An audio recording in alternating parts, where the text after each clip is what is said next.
Eh bien, à jamais, voici la première émission Les Vraies Voix de l'année 2026. Ça se mouche en studio, c'est d'actualité. À la réalisation, l'immense Maxime Sénat, rien à voir avec le pilote, effectivement, mais bonsoir. tout à voir avec notre meilleur réalisateur. Bonne année, mon cher Maxime. Bonne année, meilleurs vœux à tous. Bonne année, Maxime. à notre Zach qui est au standard et qui vous accueille. Dites-lui bonne année quand vous appelez au 0826 300 année, 300 300. Vous entendez des bonnes années? Oui, parce qu'il y a nos vraies voix. Mais je vais attendre un peu avant de vous les présenter. J'aimerais d'abord vous dire que pour cette première émission, nous allons parler de cette grande nouveauté attendue pour 2026. Les réseaux sociaux pourraient être interdits aux moins de 15 ans. Les spécialistes de l'éducation évoquent des jeunes addicts malmenés, manipulés par une surconsommation grandissante. Nous vous posons la question sur le compte X. Allez-y, donnez-nous votre avis. 2026, la fin des réseaux sociaux pour les moins de 15 ans, c'est 1. Nécessaire, 2. Irréalisable, 3. Inutile, 4. Inacceptable. Puis il y aura le petit débat. 8,9 millions de téléspectateurs hier ont assisté aux vœux du président de la République. À l'issue des 10 minutes d'allocution, Emmanuel Macron a formulé 3 vœux pour la France. Unité, force et espérance. Nous vous interrogeons sur le compte X et à l'antenne de Sud Radio. Vœux de Emmanuel Macron. Croyez-vous possible le triptyque unité, force, espérance pour la France en 2026? Oui, non, sans opinion. Voilà, c'est une histoire d'optimisme ou pas. Et puis la question du soir, la promotion du 1er janvier 2026 est connue, celle des Légions d'honneur. Et ça fait beaucoup de monde, 616 au total. Beaucoup d'inconnus, du grand public et quelques vedettes. Pas forcément celles qu'on attendait d'ailleurs, d'où notre question. Pour vous, l'attribution des Légions d'honneur est devenue 1. Logique, 2. Pertinente, 3. Inégale, 4. Injuste. Voilà, je vous les présente, les vraies voix. Les vraies voix Sud Radio. Et avec nous, et en lui souhaitant une bonne année, Pascal Giral, le chef d'entreprise. Bonsoir, très fier d'être là pour la première de l'année. Eh oui. Et bonne année à tous. Oui, qu'est-ce que vous nous souhaitez? Ouais, on a une petite liste pour tout à l'heure. Oui, on se donne. Oui, parce que vous allez être sollicité, les vraies voix, tout à l'heure, à partir de 19h30. Vous nous direz votre vœu et vous accompagnerez ce vœu d'une chanson. Alors, la chanson, elle connaît. Corinne Tapiro, présidente de l'Observatoire des parents de l'école. Bonne année, Corinne. Bonne année à vous, bonne année à tous les auditeurs. Bon, et quand je dis il connaît, lui, vraiment, parce que Rost, rappeur, cinéaste, auteur et président de l'association Banlieues Actives. Et bonne année, Rost. Bonjour et bonne année à tous et toutes. J'espère vraiment qu'on va retrouver un peu de sérénité et de respect. Eh ben, on va voir ça tout de suite. Parce que vous ne serez pas tous d'accord, je tiens à vous le dire, sur les sujets qui nous attendent. Allez, c'est parti, le grand débat. Les vraies voix Sud Radio.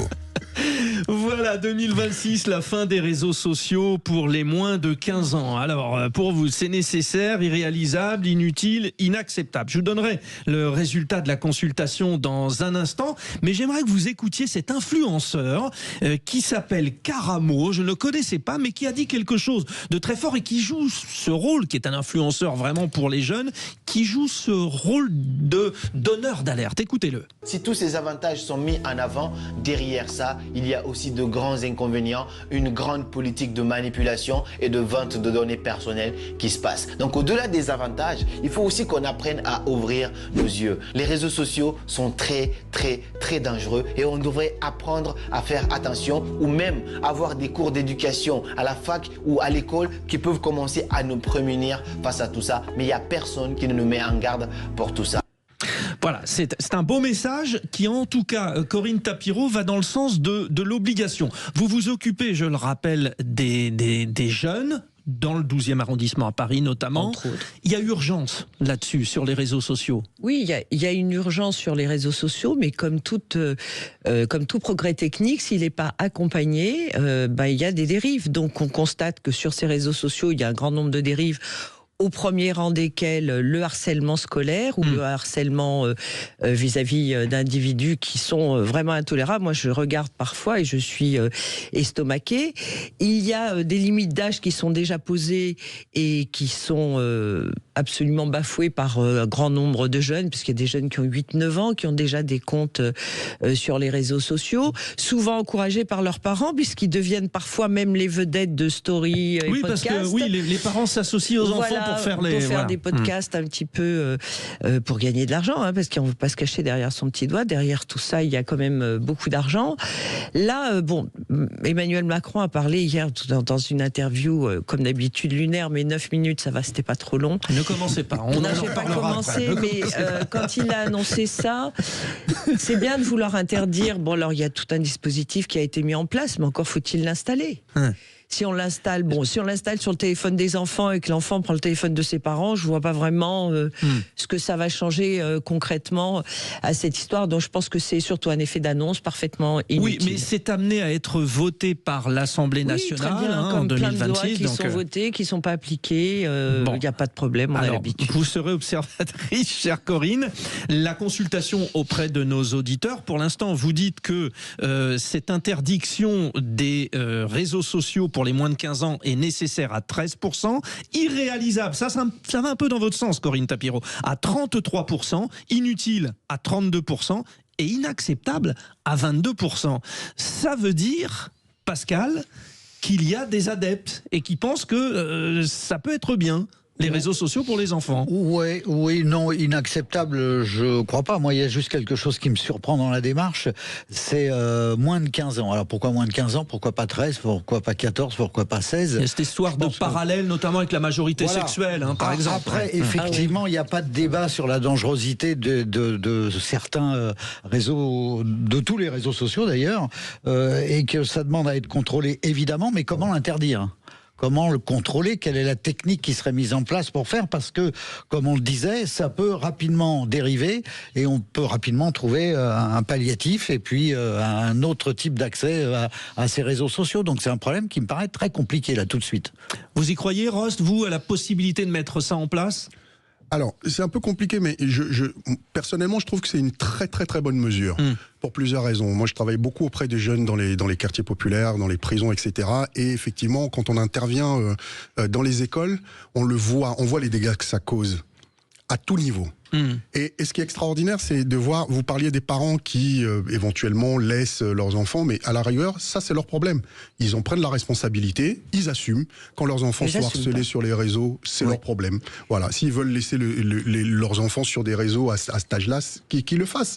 Mais moi, en tant que parent, je sais que mon fils a eu des soucis par rapport à ça, et que ce sont des choses qu'il faut impérativement maîtriser. Et quand ils veulent le faire, ils arrivent à le faire. Vous lui avez interdit à votre fils? Moi, par exemple, j'ai interdit à ma fille, elle m'écoute, donc ça va l'énerver encore, mais maintenant, ça y est, elle a 16 ans. Mais je lui ai dit, avant 15 ans, non. J'ai lui interdit. Aujourd'hui, il est beaucoup plus âgé, donc il fait comme il le sent. Mais à un moment donné, lui-même, d'ailleurs, a pris conscience qu'il fallait qu'il suspende tout ça. Ouais. Bon, donc il l'a fait.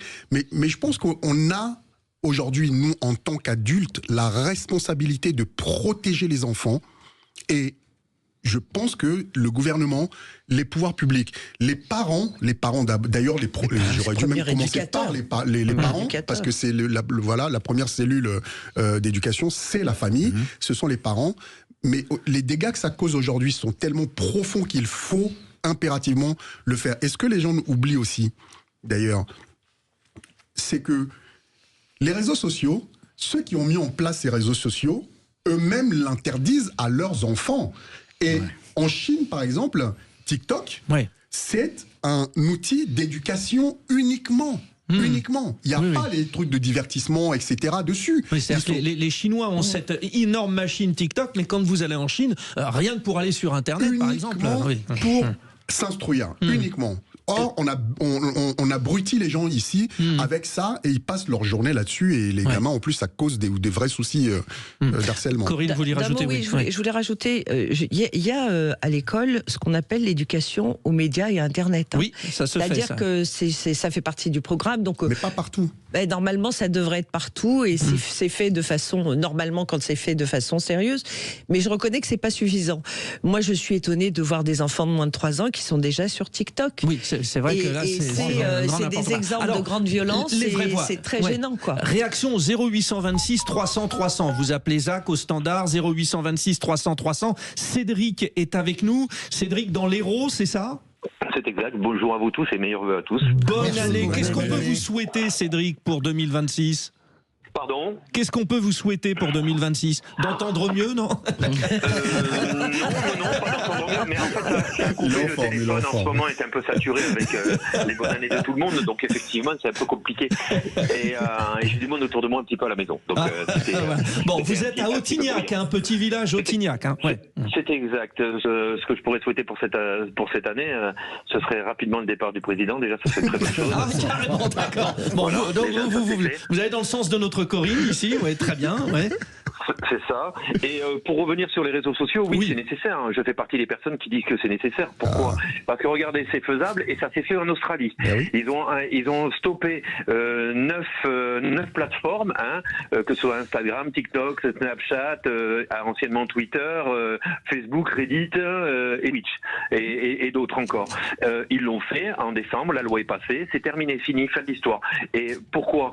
Parce que c'est vrai que la protection de l'enfance, elle démarre avec ça. Elle démarre avec justement la lutte contre le harcèlement, la lutte contre l'addiction et le harcèlement. Hélas, moi je l'ai connu quand j'étais petit à l'école. Je suis pas tout jeune, donc mes sorties de l'école c'était fini sur les réseaux sociaux. Oui, à l'époque on voyait, moi je voyais Frédéric t'es un con sur les murs, donc ça c'était pour moi, mais ça s'arrête là effectivement. Là aujourd'hui c'est plus pareil. Aujourd'hui maintenant c'est partout, c'est-à-dire que un Chinois, un Japonais ou même quelqu'un du sud de la France va reconnaître cette personne qui est dans le village d'à côté ou dans la ville d'à côté, mais ça en devient mortel en fait finalement, puisqu'il y a des gens il y a des enfants qui s'en sucident. Donc à un moment donné, effectivement, il faut arriver à arrêter ça. Moi, je trouve que l'Australie est le plus bel exemple.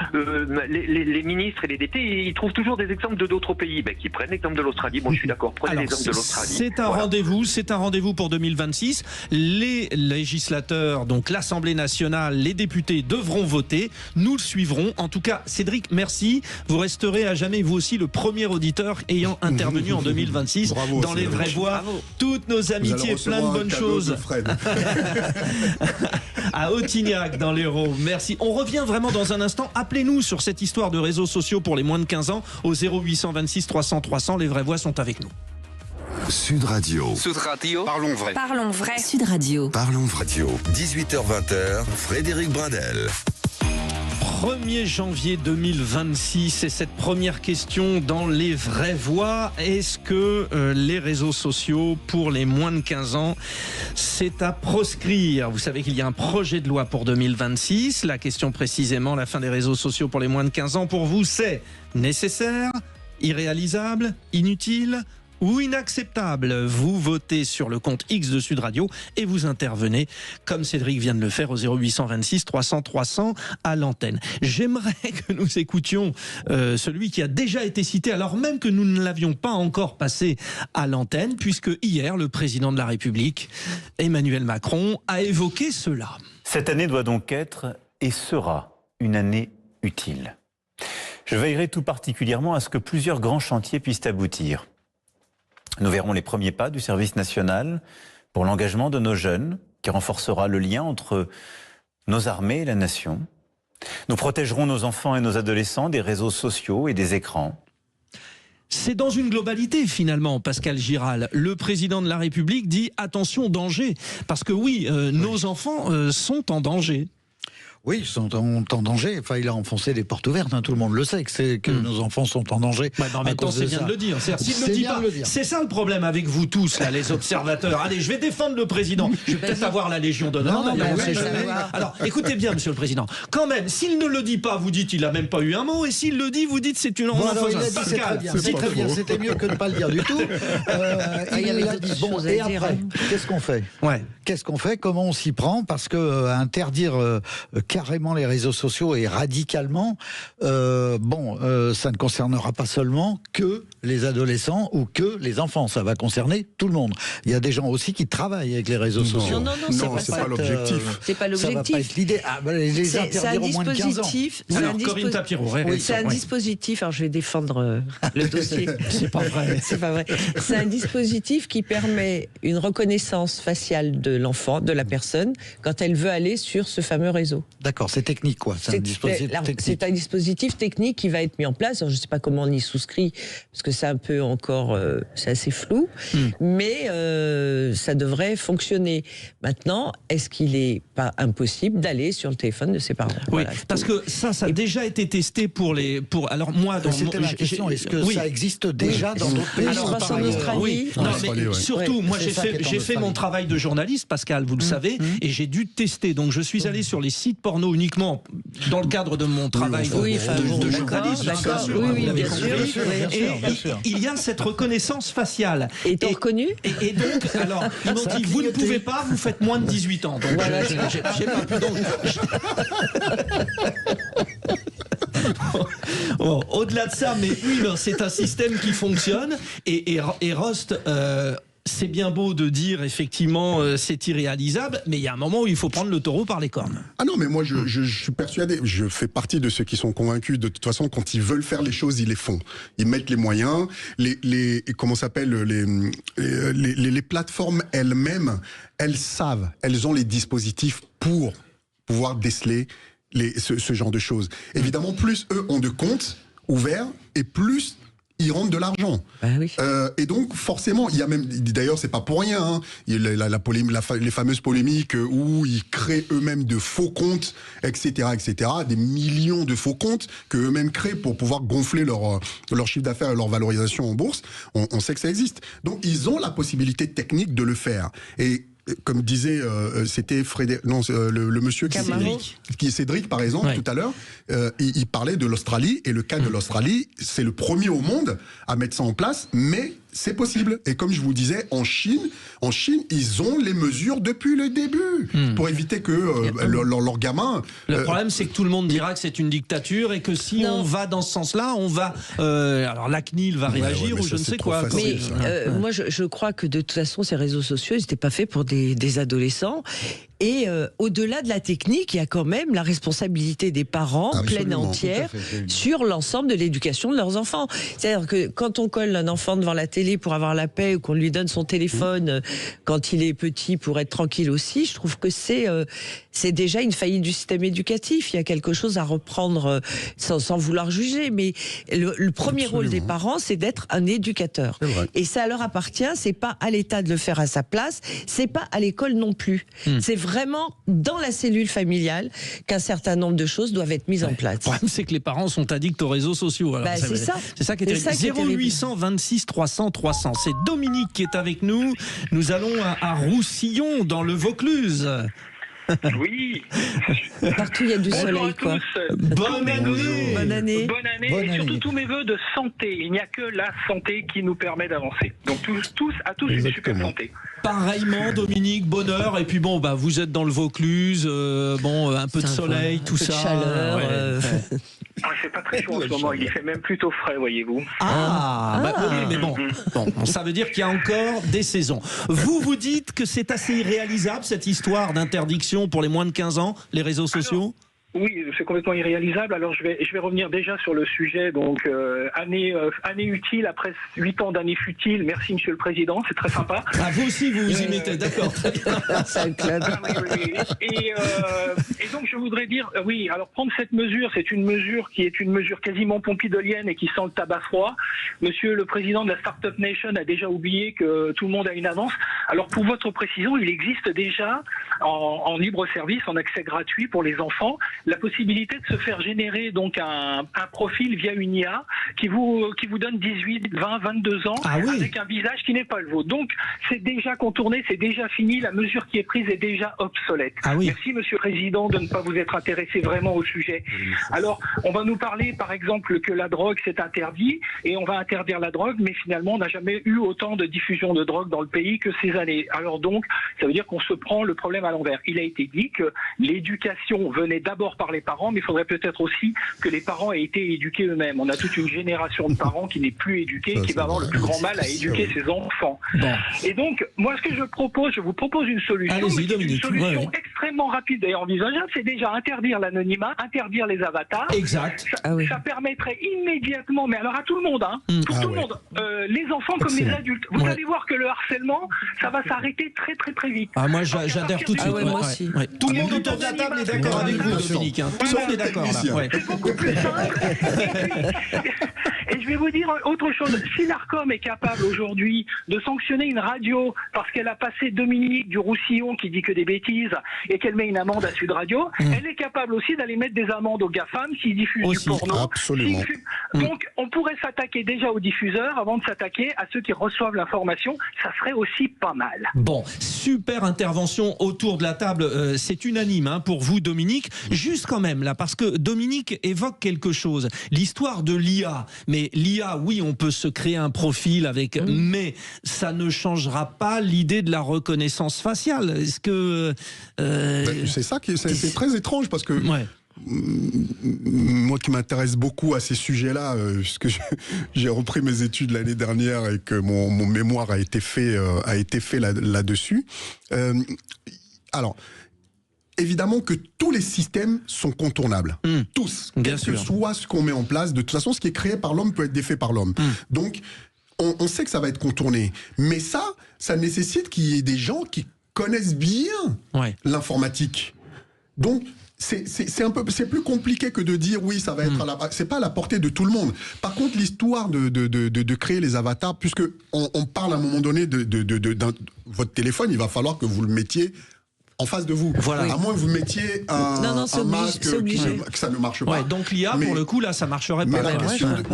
Bon, alors c'est là-dessus où justement le technicien était pas du tout d'accord, mais sur la question de l'anonymat.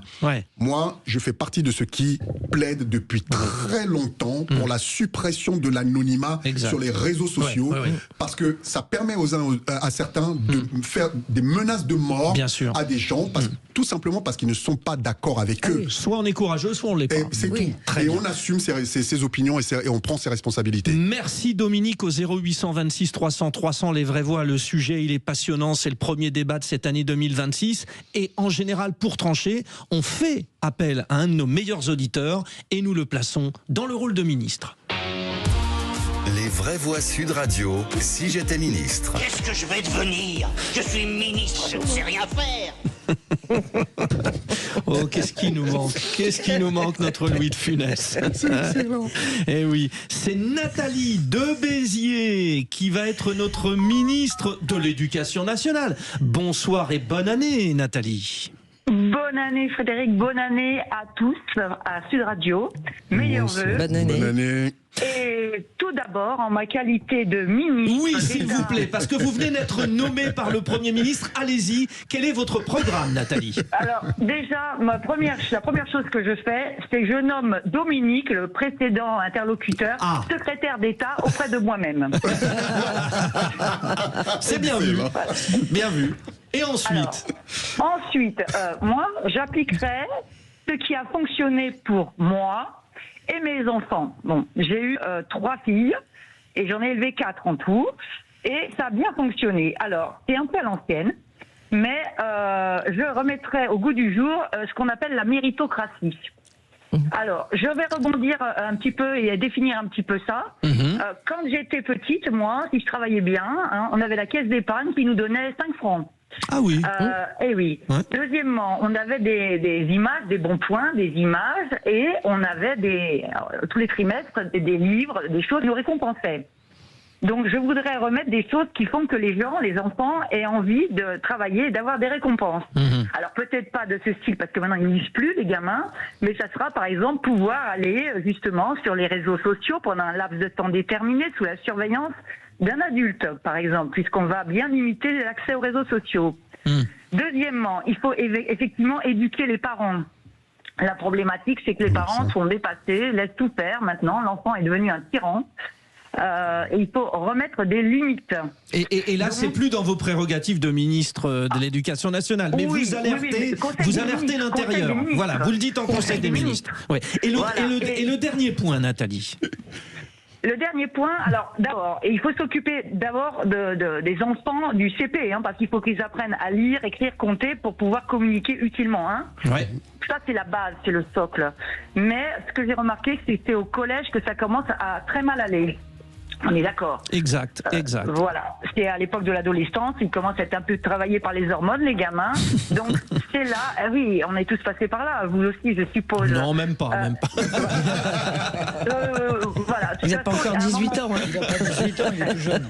Allez-y, Nathalie, allez-y. Donc, c'est là qu'il faut vraiment mettre les garde-fous pour éviter que les gamins versent dans ce qui les attire et qui n'est pas forcément beau pour eux et pour l'avenir. C'est là qu'il faut leur faire du sport à fond. Il faut les motiver, il faut les occuper. Plus vous occupez les gamins, moins ils ont envie de faire des conneries. Pardon, j'ai dit un gros mot. Merci d'avoir relevé le défi. Nathalie, autour de la table, Pascal, elle sera une bonne ministre de l'Éducation nationale, oui ou non? Parfaite, je vote tout de suite pour elle. Rost. Pareil, je vote à 1000% pour elle. Corinne. Vous dites non parce que vous briguez ce poste. Non, moi j'aurais rajouté quand même un plan lecture parce qu'on ne veut pas satisfaire de les gamins lisent plus. Eh bien réunissez-vous, Corinne et Nathalie. Merci Nathalie, on vous embrasse bien fort. Très bonne année 2026 à vous. On revient dans un instant, ce sera le tour de table de nos vrais. Sud Radio. Sud Radio. Parlons vrai. Parlons vrai. Sud Radio. Parlons vrai. Les vraies voix Sud Radio. 18h-20h, Frédéric Brindel. Les vraies voix à 18h30 sur Sud Radio. Je vous le rappelle, sont Pascal Giral, chef d'entreprise, Corinne Tapiro, présidente de l'Observatoire des parents et de l'école à Paris, et Rost, rappeur, cinéaste, auteur et président de l'association Banlieues Actives. Le tour de table maintenant, ils sont là, ils vont vous proposer leur premier sujet d'actu de l'année. Mais maniez-vous le tronc, on va bientôt se mettre à table. Tout de suite, là? Ça a commencé? Oui. L'émission a commencé? C'est ce que je viens de dire. Excusez-moi, je ne savais pas que l'émission avait commencé. Ah, d'accord. Le tour de table. De l'actualité. Allez, on commence par Rost. Alors un sujet vraiment très pacifiste. Très 1er janvier. Allez, on commence. Allez, on se lance. C'est parti pour une nouvelle année. La décision de Netanyahou interdisant... alors évidemment, c'est pas drôle, mais vous avez compris, on essaye de faire un petit clin d'œil quand même, mais il interdit 37 ONG dans la bande de Gaza et à la Cisjordanie, dont Handicap International, MSF, etc. Oui, évidemment, je voulais parler de cette décision parce que moi, ça me scandalise. Ça me scandalise ce qui se passe là-bas depuis le 7 octobre. Alors, je vais préciser une chose, parce que à chaque fois, même si on le dit, on le répète, certains vous taxent de supporter, de soutenir le Hamas parce que vous défendez le fait qu'on doit penser à l'humain avant tout et que toutes les vies se valent. Et donc, je le répète, ce qui s'est passé le 7 octobre est une barbarie que personne, un être humain normalement constitué, ne peut accepter. Ce qui s'est passé derrière est aussi une barbarie que personne, un humain normalement constitué, ne peut accepter non plus.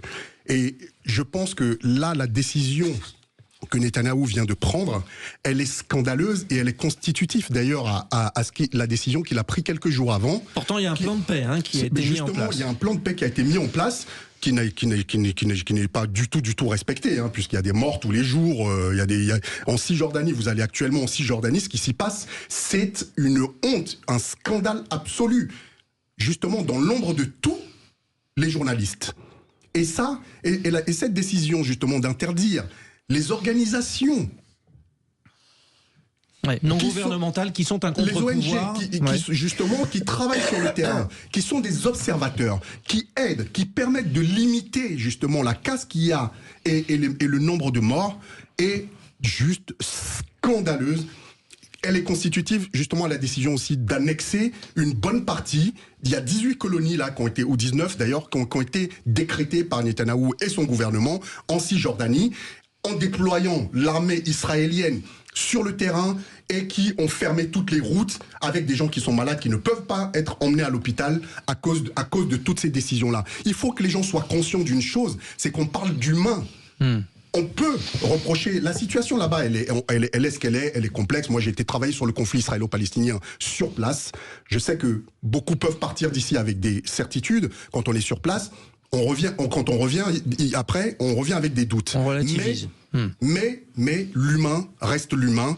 Et je pense que ça, c'est aussi des représailles au rapport qui a été rendu il n'y a pas très longtemps par rapport au nombre de morts qu'il y a réellement eu dans la bande de Gaza, où on parle de plus de 630 000 morts, là où ils contestaient déjà les 60 000 morts qui étaient dits par le ministre de la Santé du Hamas. Donc, nous devons nous lever tous, et que la communauté internationale fasse son travail pour que cet homme cesse ce qu'il fait et ce massacre qu'il veut continuer dans l'ombre des caméras et dans l'ombre des ONG. Donc Benjamin Netanyahou, montré du doigt et alerte de votre part. Si on veut que la paix s'installe durablement, au moins dans la continuité de l'accord de paix décidé récemment, il faudrait, selon vous, que Netanyahou s'en aille. Il faut qu'il s'en aille. Il faut qu'il s'en aille. Lui et Smotrich et la bande d'extrême droite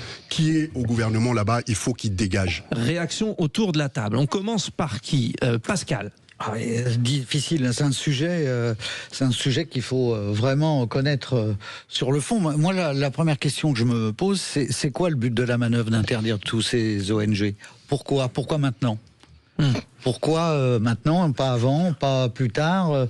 Et qu'est-ce qui s'est passé de particulier pour que ça intervienne maintenant ? C'est une monnaie d'échange, c'est vous ne respectez pas le cessez-le-feu, on remet la pression. Ouais, c'est une sorte, moi c'est comme ça que je le comprends. Il n'y a pas d'autre explication, il me semble. Corinne Tapireau. Alors moi je vais le dire avec une colère froide parce que je suis un petit peu fatiguée des informations tronquées. Il se trouve qu'il y a une réglementation d'Israël et les ONG doivent déposer une demande d'enregistrement.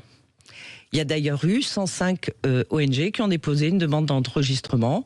9 ont été rejetées, les autres ont été acceptées, donc ce qui fait quand même plus de 92% d'ONG qui sont quand même encore sur le terrain. À côté de ça, on a 37 ONG, effectivement, qui n'ont pas été interdites, qui refusent de remplir cette demande d'enregistrement au motif qu'on leur demande de fournir la liste des employés locaux. Or, il faut savoir que parmi les employés locaux, et je connais bien le terrain et j'y vais assez souvent pour le connaître précisément, et je vous parlerai de ce que vous appelez la Cisjordanie, qui est en réalité la Judée-Samarie. Bon, elles n'ont pas fourni la liste des employés locaux. Pourtant, certains de ces employés, et notamment à Médecins sans frontières, par exemple, l'homme qui vient d'être nommé Fadi Jihad Mohamed Al-Wadiya, qui était paraît-il, physiothérapeute de MSF, était aussi un des plus grands responsables des missiles du djihad islamique depuis 15 ans. Ça, c'est ce qu'Israël nous raconte. Mais écoutez, si vous remettez en cause tout ce qu'Israël dit, moi je remets en cause également tout ce que le Hamas raconte, y compris les bobards derniers, comme quoi il y avait de la neige et des congères de neige à Gaza, et juste à côté il y a le soleil. Ce qui montre que ça va vraiment être très difficile. Non, mais il y a quelque chose qui va pas. On a aussi ces organisations non gouvernementales qui étaient à Gaza, qui étaient dans ce qu'on appelle les hôpitaux, qui servaient en fait de base arrière au terrorisme. Ils ont vu les otages rentrer. Est-ce qu'ils ont réagi ? Par exemple, je ne vais même pas parler de Médecins sans frontières. Mais la justement, parce que Médecins sans frontières, c'est pas a priori une ONG terroriste. Non, mais on n'a pas dit qu'ils formaient des terroristes. Dans la mesure où ils les embauchent et qu'ils sont silencieux, il y a comme une complicité. Pourquoi ils ne donnent pas les noms ? Les autres ont donné. Ils sont enregistrés. Il n'y a aucun problème.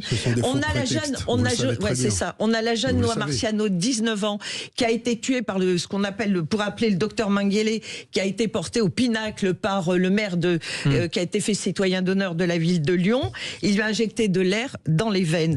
Donc il était à l'hôpital Al-Shifa, là où agissaient les ONG, et on n'a rien vu. Donc il y a un moment, moi je vais vous dire, en Cisjordanie, je me suis présentée à la porte de Tulkarem, il y a un immense panneau, il y a marqué No Jews.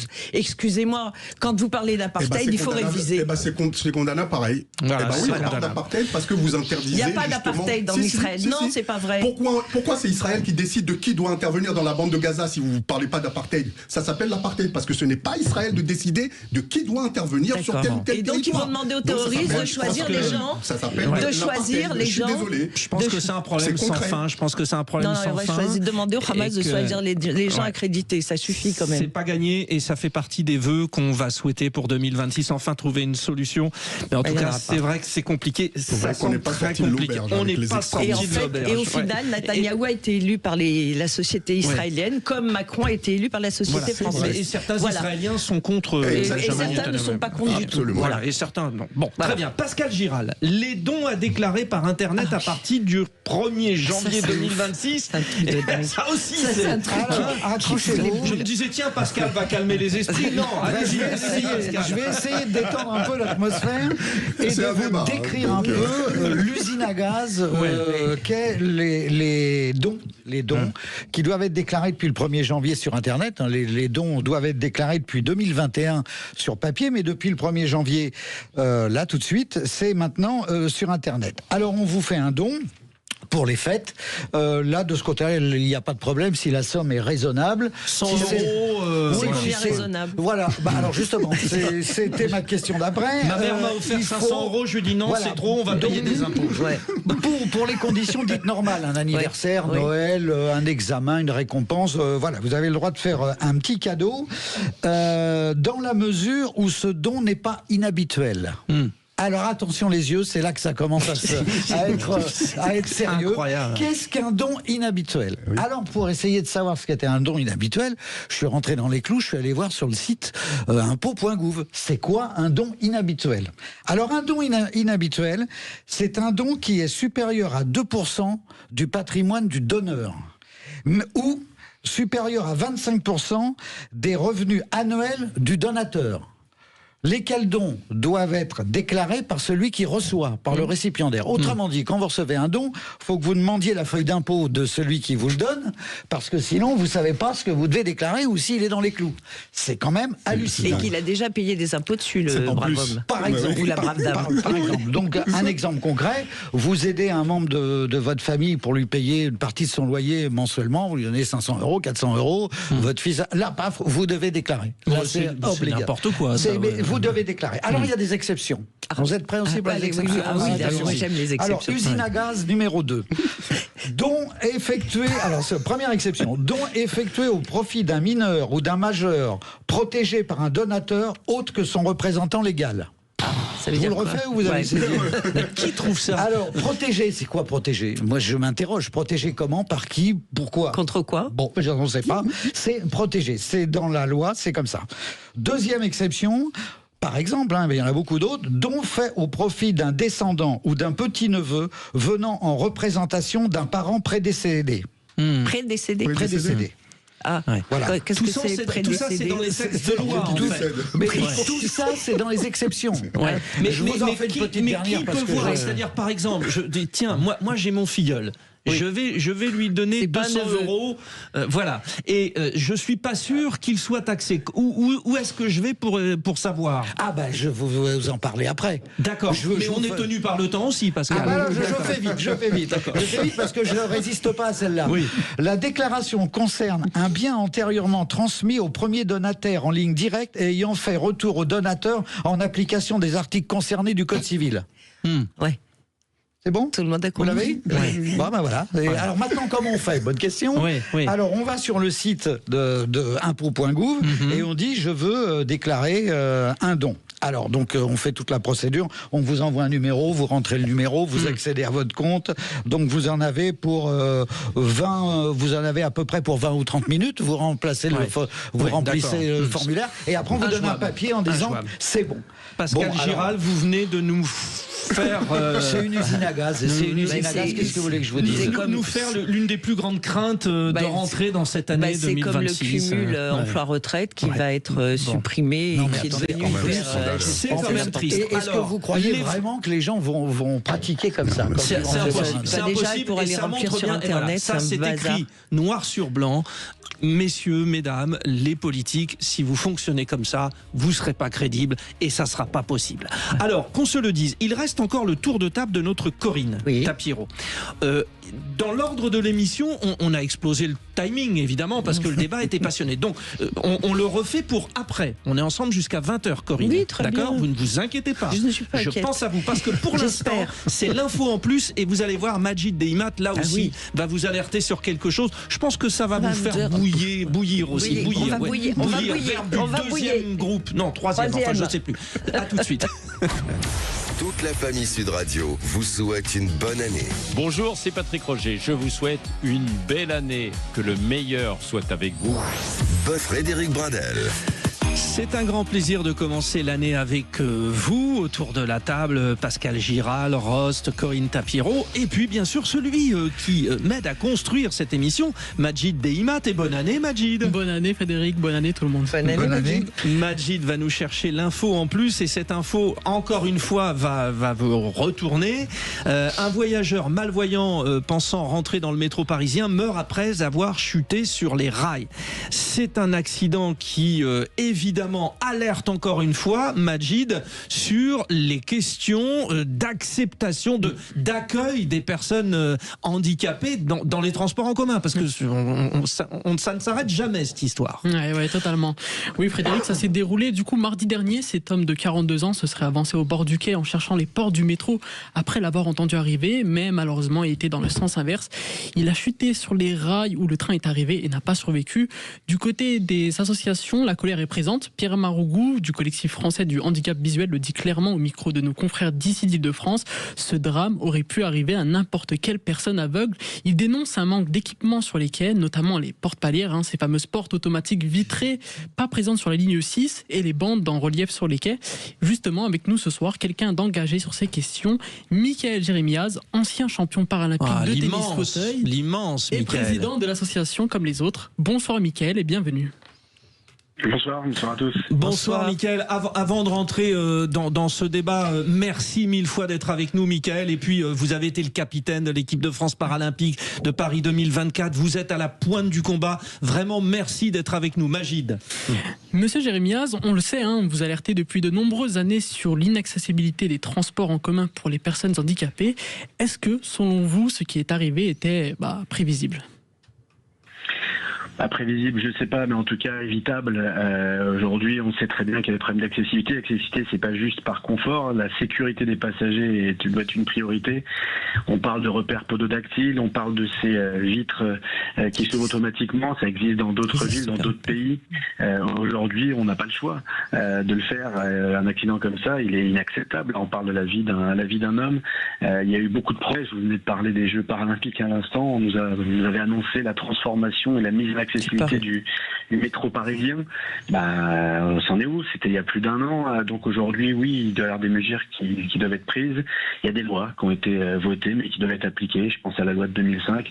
C'est assez terrible d'en parler à chaque fois qu'il y a un drame, qu'il y a un accident ou qu'il y a une personne qui est empêchée, entravée. Là, c'est cet homme de 42 ans qui aurait jamais dû se retrouver dans cette situation-là. Il y a d'autres technologies qui permettent de prévenir, d'annoncer que le métro il est à quai. Il y a des choses en tout cas qui aujourd'hui en 2026 doivent être mises en place pour éviter ce genre de drame. Alors Michael, pour vous faire un aveu, le soir du 24 décembre, je vais avec ma femme au théâtre et nous descendons à la station Strasbourg-Saint-Denis à Paris pour aller au Théâtre Libre, pour voir l'excellent Cercle des Poètes Disparus, vous voyez. Et Michael, moi, vous le savez, je vous suis, je suis passionné, journaliste sportif, et je pense à vous parce que en sortant, je vois un quadruple escalier et je regarde, il y a pas d'accès, il y a pas d'ascenseur. Non, il n'y a pas d'ascenseur, il y a un escalator. Là-bas, c'est violent. Et puis ils sont très hauts. On est bien d'accord, Michael, que ça n'a que très très peu évolué dans les métros. On est d'accord. Sauf sur les nouvelles lignes. Ouais. On est bien d'accord, les nouvelles constructions, mais c'est la loi qui le prévoyait, sont accessibles, mais aujourd'hui, le métro parisien historique, il n'est pas accessible. On ne parle pas juste d'un petit caprice de quelques centaines de milliers d'utilisateurs.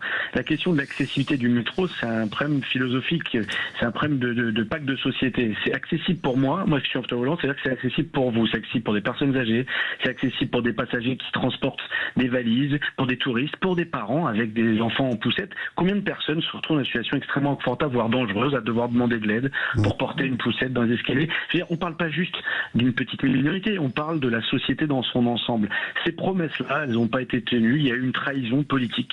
Il n'y a eu aucune politique publique engagée sur la question de la transformation en profondeur de la cité pour les personnes handicapées. On le sait. C'est le combat qu'on mène depuis des décennies. On l'a fait avant nous. On le mène maintenant, ce combat-là. Cette année, dans les années qui vont venir, on va devoir l'intensifier. Aujourd'hui, on parle de révolution. Aujourd'hui, il faut arrêter. Il y a les municipales, puis les présidentielles. Je pense que la demande, elle est faite depuis longtemps. Ils savent ce qui doit être fait. Donc c'est à nous, à un moment, de prendre nos responsabilités. On est 12 millions de personnes handicapées. On est quasiment autant d'aidants. Et si on rajoute les aimants, c'est plus d'un Français sur deux, quoi. Donc à un moment, à nous de nous prendre en charge et d'aller exiger. Autour de la table, Michael, il y a Corinne Tapireau, une de nos vraies voix. Corinne, les auditeurs de Sud Radio le savent. Vous participez à la vie politique de Paris. Vous êtes opposante de la maire, qui ne se représente pas. Mais est-ce que... Et de son équipe sortante. Voilà. Est-ce qu'au cœur... Comme les 3 quarts des Parisiens maintenant. Mais... Voilà. Est-ce qu'au cœur de Paris, ça c'est un problème sur lequel rien n'a été fait? Qu'est-ce que vous dites, vous, Corinne? Moi, c'est un problème qui est un problème crucial. Il y a beaucoup d'affichage sur l'accessibilité, mais qui n'est pas réel. Par exemple, une personne en fauteuil roulant ne peut pas, l'ascenseur est en panne pendant 6 mois, elle sort pas de chez elle, quoi. Vous voyez, par exemple, c'est assez sympathique et on le répare pas. Par exemple, dans le parc social, où il y a des vraies carences. Moi, ce qui me choque sur cet accident qui s'est produit, c'est qu'il y a quand même une règle, une loi qui me paraît essentielle, c'est la solidarité et l'entraide. Moi, je laisse jamais une personne malvoyante avec une canne descendre seule les escaliers et je l'amène, même si c'est pas mon côté, je l'accompagne jusqu'à la porte du métro. Aujourd'hui, il y a un individualisme, une espèce de mépris et d'ignorance, c'est-à-dire que les gens sont dans leur bulle, sont sur leur téléphone d'ailleurs la plupart du temps, donc ils sont totalement hermétiques à ce qui se passe autour d'eux. S'ils ont leur téléphone, c'est bien, parce qu'en même temps ils peuvent filmer puis faire le buzz après, mais on les voit pas aider les gens, c'est quand même incroyable. Moi, il m'est arrivé un truc qui tient pas de l'accessibilité dans le métro. Il y avait un frotteur, il a frotté la moitié des femmes dans la rame, et ce personne agile est arrivé derrière moi. Je l'ai prévenu une fois, j'ai dit tu te pousses, tu vas te prendre une tarte. Il s'est pas poussé, il s'est pris une tarte. Voilà. Sur cette démarche, Michael Jérémiaz, de bienveillance, de citoyenneté, on parlait justement des Jeux paralympiques qui ont été une fenêtre médiatique immense pour les athlètes, mais pas que. Est-ce que vous sentez un peu plus de solidarité? Quel est le ressenti, Michael Jérémiaz? Non, pour moi, c'est exactement le même effet qu'après le Covid. On s'est fait beaucoup de promesses. C'est ça. On attendait beaucoup de solidarité, beaucoup de bienveillance. On est dans une société extrêmement individualiste. Je suis d'accord, évidemment, avec votre intervenante. Après, sur la question de la mairie de Paris, pour moi, c'est pas, d'ailleurs, d'un point de vue politique, c'est un peu la compétence des transports. C'est pas la mairie, c'est la région, en l'occurrence. Partagé. Donc, c'est pas le sujet. Pour moi, la région aussi. C'est une compétence partagée. Le métro, c'est la région. C'est un sujet pour moi national. C'est le rapport qu'on a à la différence, c'est le rapport qu'on a au handicap. Évidemment que c'est bien d'être dans une société fraternelle, bienveillante, mais en même temps, moi, j'attends pas de monsieur et madame tout le monde de me permettre de prendre le métro. Moi, je veux le prendre de manière autonome. Je vais pas poser cette question-là. Évidemment, si une personne malvoyante est au bord d'un quai, je ne lui prendrai pas le bras parce qu'on ne prend pas le bras d'une personne sans lui demander son avis. Quand bien même on pense l'aider, on lui propose, évidemment. Et c'est mieux de le faire. Ça aurait pu être évité, mais surtout si on avait et si on s'était assuré de la sécurité de tous et non pas qu'une partie de la population. Aujourd'hui, on est laissé pour compte, on est la minorité la plus discriminée de notre pays, ça fait 8 ans de suite, selon le rapporteur des droits, que nous sommes les plus discriminés, et pas uniquement dans la question de l'accessibilité, mais dans la question de l'accès au droit, à la santé, au transport, à l'emploi, au logement, à la culture, au sport. C'est contre ça qu'il faut lutter, et pas uniquement les personnes concernées, mais la société dans son ensemble, et pour plus que des drames comme ça se reproduisent. Je rebondis sur l'association que vous présidez, Rost, l'association Banlieue Active, ce terme finalement dit beaucoup de choses. Là, on est sur une question de gens qui vivent dans la ville et ceux qui vivent au loin. Ça, vous le voyez aussi. Mais oui, parce que en fait, ce que disait Corinne à l'instant, c'est fondamental. Parce que j'entends ce qui est dit là et je partage à 1000%. Mais, toujours est-il qu'on est une société, justement. Quand on parle d'une société, ça veut dire qu'on construit ensemble, qu'on co-construit, qu'on est là les uns pour les autres. Et aujourd'hui, personne ne s'occupe de l'autre. Moi, je le vois. Il parlait des femmes avec les poussettes, par exemple. Ah oui. Je le vois quand je prends le métro. J'aide. Je vois plein de gens qui passent à côté. Personne n'aide la femme qui attend, qui a un petit garçon, une petite fille avec lui, et plus la poussette. Personne ne l'aide. Je suis scandalisé. Des fois, moi, je gueule dans le métro. Un jour, je pense que ça va même mal se terminer parce que je toise les gens, je leur dis, mais vous passez à côté, elle est là, elle attend. Mais pourquoi personne ne l'aide alors qu'il y a 20 000 personnes qui passent à côté? Donc, c'est ça aussi, il faut qu'on rééduque notre société. Nous faisons société ensemble, on est dépendants les uns des autres. Et la période du Covid, effectivement, moi aussi, je m'étais fait des illusions. Je me suis dit, tiens, c'est le moment pour qu'on puisse penser les uns aux autres. Et c'est pire aujourd'hui. Bon, voilà, confrontez vos expériences. Pascal, on aurait aimé vous entendre aussi sur le sujet, mais le sujet est tellement important. Merci beaucoup, Michael Jérémiaz. J'espère que tous nos athlètes paralympiques cette année vont encore, et notamment pour les Jeux d'hiver là, qui arrivent, vont glaner des médailles. Merci, c'était une grande fierté de vous avoir, Michael. Bonne année à vous. Meilleurs vœux. Bonne année. Meilleurs vœux. Merci, tous mes vœux. Merci. Et bravo Magid Deimat d'avoir ressorti cette information ô combien importante. Tout de suite, la gestion du patrimoine, parlons-en, 2026, c'est la chronique de notre ami Thomas Binet. Et puis on revient bien sûr tout de suite après avec les débats des vraies voix. Il y a encore des tours de table en attente, il y a plein de choses, il y a plein de débats. Tout de suite. Ce soir, pour les premières vraies voix de l'année 2026, Pascal Giral, chef d'entreprise, spécialiste des dons en cadeau. C'était terrible tout à l'heure, ce que Pascal vous nous avez raconté. J'en ai encore sous le pied, oui, si vous le souhaitez. Si vous en voulez. Avec nous, Corinne Tapiro, présidente de l'Observatoire des parents et de l'école. Bonsoir. Bonsoir. Ouais. Et puis Rost, rappeur, cinéaste, auteur et président de l'association Banlieue Active. On entendra un petit truc de vous, Rost, tout à l'heure. J'espère. C'est 2026, tout ça, c'est bien. Voilà. Allez, le débat. Les vraies voix Sud Radio. Unité, force et espérance. Voilà une sacrée mission donnée par Emmanuel Macron aux Français hier soir pour 2026. La France peut-elle encore avancer dans une même direction, mettre tous les atouts de son côté, croire en ses vertus? La question pour ce débat que nous vous posons sur le compte X de Sud Radio, vœux de Emmanuel Macron. Croyez-vous possible le triptyque unité, force, espérance pour la France en 2026?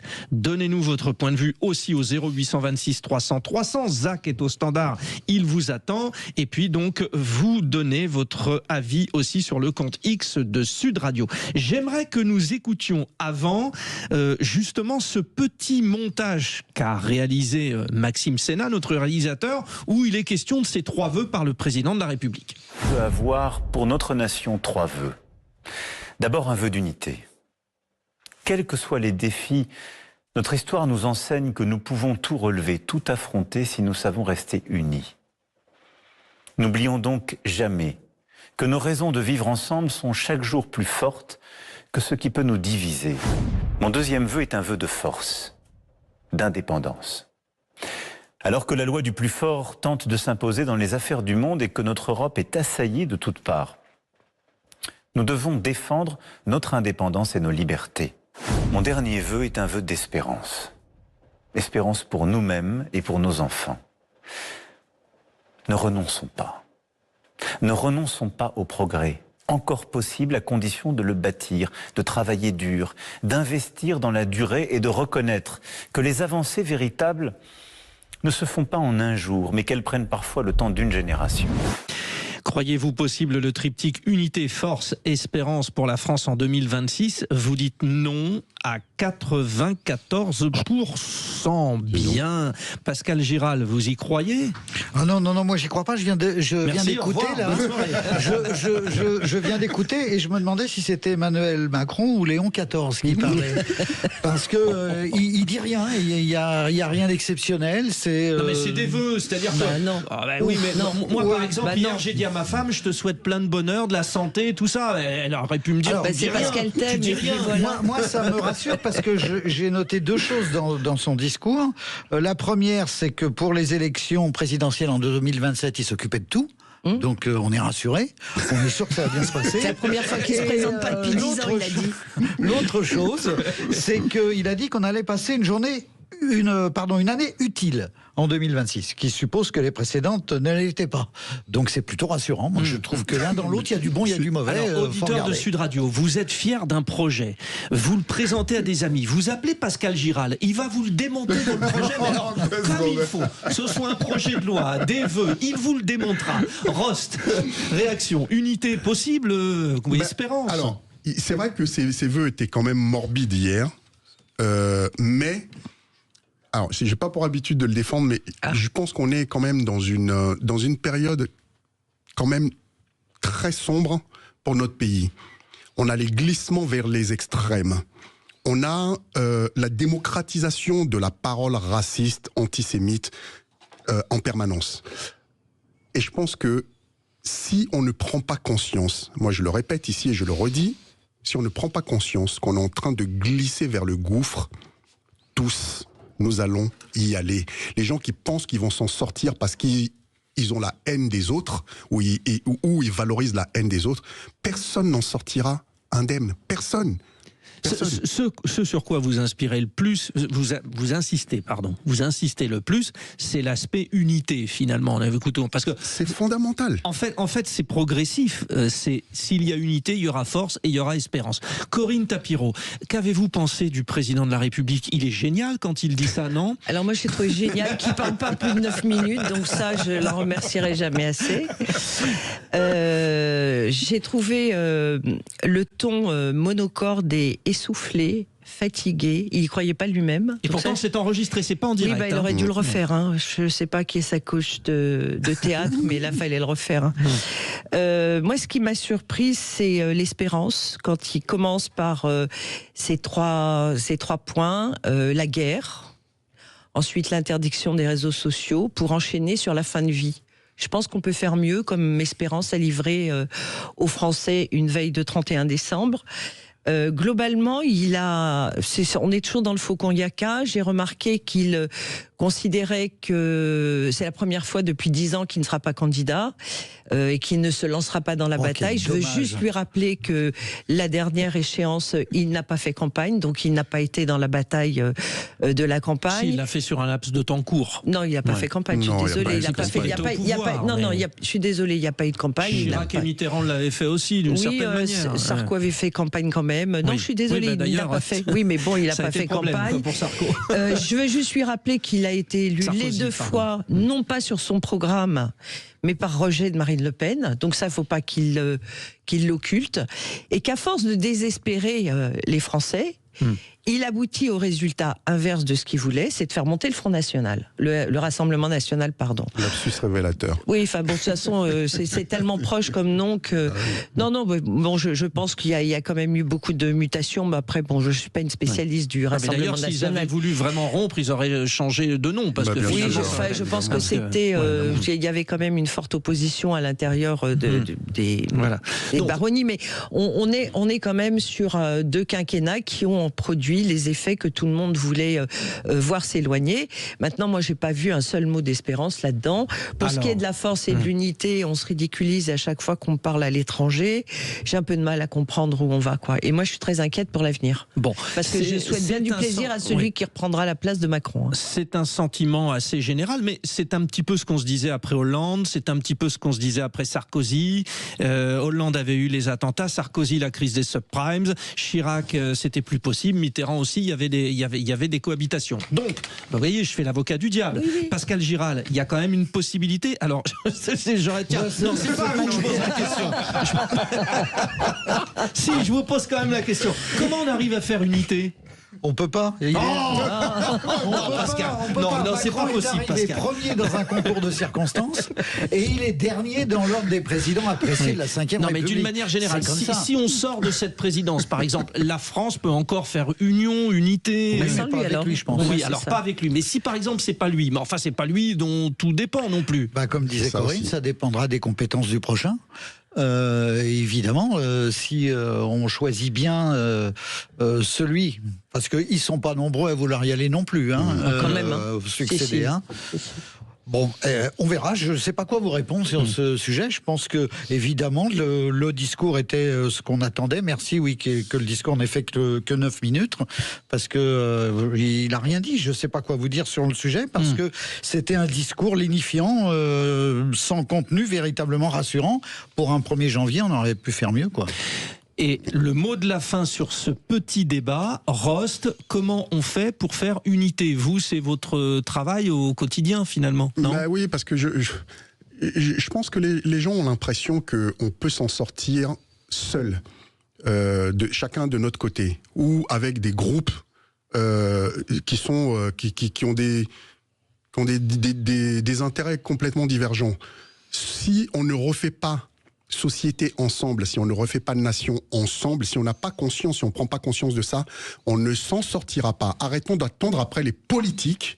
Les politiques, la plupart du temps maintenant, sont là pour nous diviser parce que eux sont là pour leur business. Et c'est ce que je dis d'ailleurs aux uns aux autres. Je vois des gens qui m'envoient des fois sur les réseaux sociaux, sur ma page Facebook ou sur Insta. Oui, vous allez voir, en 2027, on va voter le RN, comme ça, vous allez tous dégager, vous les Noirs et les Arabes, là. Mais je vais vous dire un truc, moi, ça changera rien à ma vie. Ils votent pour qui ils veulent, c'est pas mon problème. Moi, on est en démocratie, vous votez pour qui vous voulez. Et puis, comme vous le dites, je reprends votre expression, mais il y a des Noirs et des Arabes qui votent RN aussi. Oui, si. Quelques-uns. De toute façon, le syndrome de Stockholm, vous savez, c'est tout le monde. Il y en a pas mal qui en sont atteints. Donc c'est leur problème. Mais je pense que après chacun vote ce qu'il veut. Moi, encore une fois, j'ai rien contre personne. Mais seulement, je vous dis, si les gens qui le font dans l'objectif de fracturer, il y a des chaînes d'opinion maintenant qui n'ont fait de leur business que la fracture de la société française. Je vais vous dire, tout le monde en paiera les pots cassés. On vous aime tous, nous nous aimons, vous vous aimez, ils s'aiment. Corinne Tapireau, et Rost, et Pascal Giral, et Maxime Sénat à la réalisation, et vous les auditeurs, aimons-nous.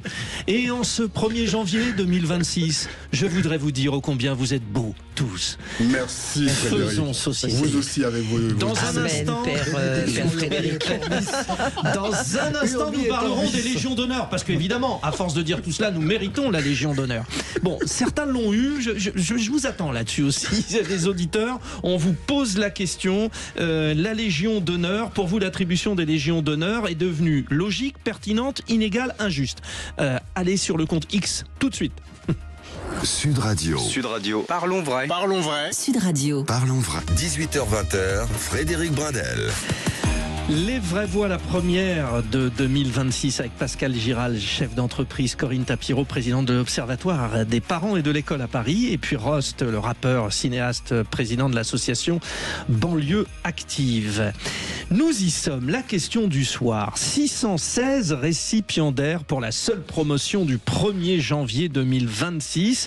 Des médecins, chercheurs, militaires, philanthropes du monde associatif côtoient des chanteurs, comédiens, politiques, chefs d'entreprise. La majorité reste inconnue du grand public. Et puis il y a Nolwenn Leroy, Dominique Farrugia, Guillaume Canet, Boualem Sansal et quelques autres artistes plus identifiés. Pour vous, la Légion d'honneur est devenue 1. logique, 2. pertinente, 3. inégale, 4. injuste. Alors, il n'est pas question de dire un tel a eu la Légion d'honneur, c'est nul, c'est pas ça. On va pas le faire comme ça. Voilà. On va juste quand même essayer de réfléchir au principe. Alors je pense déjà, et on va écouter sa chanson parce que c'est vrai que c'est une très alors oui, une chanteuse de qualité. Oui, parce que on ne juge pas la qualité. Toi, t'es un bon chanteur, t'es un mauvais chanteur, mais une chanteuse de qualité. Nolwenn Leroy. Les goûts et les couleurs.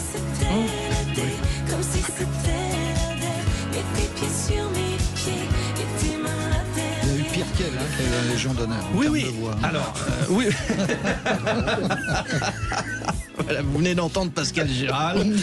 Bon, c'est vrai qu'Étienne Daho a eu la Légion d'honneur. Oui. Mais en même temps, Étienne Daho a eu... On a dit qu'on dit pas celui-là, il a eu et pas l'autre. Oui, voilà, c'est ça. Bon, on va le dire quand même. On va le dire quand même. Le principe de la Légion d'honneur, instauré en 1802 par Napoléon Bonaparte. Cet ordre symbolise le sommet de la reconnaissance nationale et récompense celles et ceux, selon la formule consacrée aujourd'hui, qui avait été amenée quand même par Emmanuel Macron. Vous le dites tous, mais c'est quand même lui qui l'a mis. Et donc, celles et ceux qui ont consacré consacrer leur vie à l'intérêt général. Est-ce que là, il vous semble que cette Légion d'honneur, en étant donnée, par exemple, à des gens qui sont connus, sympas, mais est-ce que on n'est pas sorti de l'esprit général, Corinne Tapiron? Moi, je pense qu'on est sorti de l'esprit général, parce que l'intérêt général pour un chanteur, un comédien, il a quand même fait son beurre sur l'engouement des Français pour ses chansons et ses spectacles. Je vois pas ce qu'il a fait pour l'intérêt général. À côté de ça, qu'on remette par exemple, Johnny Hallyday, il a un rôle. Je vois pas pourquoi il a eu la Légion d'honneur.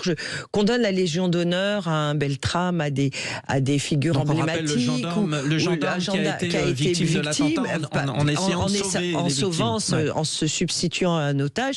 On a eu des gens qui ont sauvé des vies. Oui, mais là, franchement, je vois pas. Enfin, on a l'impression que c'est une réunion d'Happy Few, qui vont se faire une grande soirée tous ensemble et ils vont bien se marrer parce qu'ils sont potes. Mais ça n'a aucun intérêt. Moi, je ne regarde même plus qui l'a reçu, qui ne l'a pas reçu. Je trouve qu'elle s'est totalement dépréciée, et ce, depuis de nombreuses années. Bon, par exemple, donc c'est un non-événement pour moi, la Légion d'honneur du 31 décembre, du 1er janvier. J'ai devant moi la liste. Donc la liste, on vous le rappelle, elle est parue au journal officiel. Il y a chaque année 2 promotions, une au 14 juillet, une au 1er janvier, et puis tout au long de l'année, il y a des cérémonies pour les remettre et tout ça. Alors je sais pas, par exemple, au hasard, désolé pour la personne qui est concernée, mais on va le faire comme ça. Je déroule, vous savez, je scrolle, et hop, j'arrive sur Madame Chopineau. Madame Chopineau Isabelle, pharmacienne d'officine, présidente d'un conseil régional de l'ordre des pharmaciens, 31 ans de service. Bon, voilà quelques exemples. Alors cette personne est sans doute une personne de qualité, mais pourquoi elle plus qu'une autre Pourquoi ça passe à vice-présidente ou son trésorier ou enfin bon. Voilà, Pascal Giral. Démontez-nous tout ça. Alors, je vais passer pour le rageux de service, mais j'y vais. Moi, il me semble que c'est complètement bizarre tout ça, parce qu'il y a d'autres médailles qui existent pour représenter les chanteurs, c'est les arts et les lettres. Il y a les arts et lettres, l'ordre du mérite, enfin il y a tout un tas de ribambelles de choses qui existent. Qu'on leur attribue ce type de médaille, ça me choquerait pas, mais la Légion d'honneur, qu'on mette tout le monde sur le même pied d'égalité, un militaire dont on parlait tout à l'heure, ou un chanteur, ça me choque. La différence dans la Légion d'honneur, c'est le grade, et non pas la catégorie. Alors à ce moment-là, instituons des catégories dans la Légion d'honneur. Alors, il y en a, on est d'abord chevalier, puis officier, puis commandeur, puis grand officier, puis grand croix. Grand croix, ah oui. Voilà, là ce sont les 5. Alors je reprends c'est bête ce que je fais, mais quand même, c'est important parce que ça donne des repères. Heureusement que c'est le gars qui a dit on ne dit pas les noms. Voilà. Madame Benac, Myriam Benac, inspectrice générale de l'éducation, du sport et de la recherche. Vous la connaissez peut-être d'ailleurs, Corinne? Pas du tout. 34 ans de service. Il y a des artistes. Alors, vous êtes artiste. Rost, vous ne l'avez pas, la Légion d'honneur? Non, parce que alors, sur la question des artistes, c'est un peu plus compliqué. Parce que vous avez eu toute une génération d'artistes qui étaient des artistes engagés. Des gens qui faisaient des choses pour le peuple. Au-delà de chanter, ils étaient engagés sur des causes auprès des gens. Charles Aznavour, par exemple. Par exemple, qui a été très engagé. Les Michel Berger, toutes ces générations-là sont des gens, les France Gall, sont des gens qui ont été engagés sur des vraies causes. Qu'ils aient la Légion d'honneur, je trouve ça normal. Aujourd'hui, on a des gens, c'est par copinage avec le président de la République ou son entourage, qui ont cette Légion d'honneur, tout simplement. Et c'est là où c'est un système, Ross. Pardon, je vous interromps, mais en fait, il faut faire une demande. Donc, c'est toujours quelqu'un qui connaît quelqu'un. Alors, effectivement, c'est bizarre. Oui, mais après, ce sont des recommandations, la plupart du temps. Oui, des recommandations. Il faut des signatures, etc. Le process, il passe en conseil, etc. Voilà, exactement. Oui, bien sûr. Donc, mais évidemment qu'aujourd'hui, on a des gens qui ne méritent... Moi, je parlais de Claude, par exemple, MC Solar, qui va avoir la Légion d'honneur. Les arts, j'étais étonné d'ailleurs qu'il n'ait pas eu justement la médaille des arts et des lettres, parce que avec le talent qu'il a, avec ce qu'il a apporté au niveau de l'écriture et à la langue française, je trouvais que c'était important de l'avoir. Longue carrière d'un rappeur qui réconcilie la langue française avec le rap, c'est-à-dire que là il y a une vraie mission. Absolument. Alors bon, on va prendre un autre exemple. Allez, écoutez Dominique Farrugia. Il y en a beaucoup qui ont du mal même à annoncer leur maladie parce qu'ils ont peur de perdre leur boulot. Donc voilà, moi je bosse, j'essaie d'en faire un maximum, j'ai de la chance. C'est pas tout le temps réussi, parfois c'est réussi. En tout cas, je n'ai commis aucun livre sur ma maladie et je n'en commettrai aucun, je vous le jure. Voilà, cet extrait, parce qu'il répondait à une interview d'à l'époque, On n'est pas couché. Oui, c'était Laurent Ruquier. Hein, voilà, c'est ça. Et effectivement, bon, c'est un comique, c'est un homme de télévision, la grande époque Canal, etc., etc. Mais Dominique Farrugia est victime d'une maladie, il est handicapé et il porte justement cette voix. Donc là, par exemple, Corinne, c'est vrai qu'on se dit tiens, bah, c'est l'un des trois nuls, mais c'est pas que. C'est ce que disait Ross, c'est parce qu'ils sont engagés. Lui s'est engagé, sa maladie lui a permis non pas de faire étalage de sa problématique personnelle, mais d'essayer de faire progresser cette cause. Donc ça c'est un intérêt. Absolument. Ça s'appelle l'intérêt général. Mais Nolwenn Leroy, je voudrais savoir ce qu'elle a fait, à part divulguer le breton ou je sais pas quoi. Voilà, nous en parlions tout à l'heure en préparant cette émission. Bon, elle a été à l'origine... Rost rigole, ne me faites pas rire à ce moment-là. Je défends Nolwenn Leroy, merci. Donc, alors... oui, non. Mais ce qu'il y a, c'est qu'elle a fait pas mal de démarches pour aider des associations et tout ça. Mais on est beaucoup à le faire. Elle est allée jouer chez Question pour un champion, ou c'est ça? Non, bon, voilà. En qui tout veut cas, gagner des millions, bon, je sais pas. Qu'en pensez-vous, les auditeurs? 0826 300 300. Est-ce que aujourd'hui l'attribution de la Légion d'honneur est logique? Vous dites à 1%. Pertinente, vous dites à 1%, inégale, vous dites à 34%, et injuste, vous dites à 64%. Pourquoi cela pourrait être perçu comme injuste? S'il y a quelqu'un qui peut nous éclairer, c'est bien Pascal Giral. Oula, c'est encore moi qui fais la rage. Alors c'est parti. Injuste, pourquoi? Parce que je viens de faire le petit calcul là. C'est là, parce qu'il est terrible. Je savais qu'il avait préparé quelque chose. Allez-y, Pascal. Je viens de faire mon petit calcul, et pour moi, une médaille de ce type-là, qui est quand même la plus haute distinction française, ça se mérite. Et si ça se mérite, c'est quelque chose de rare.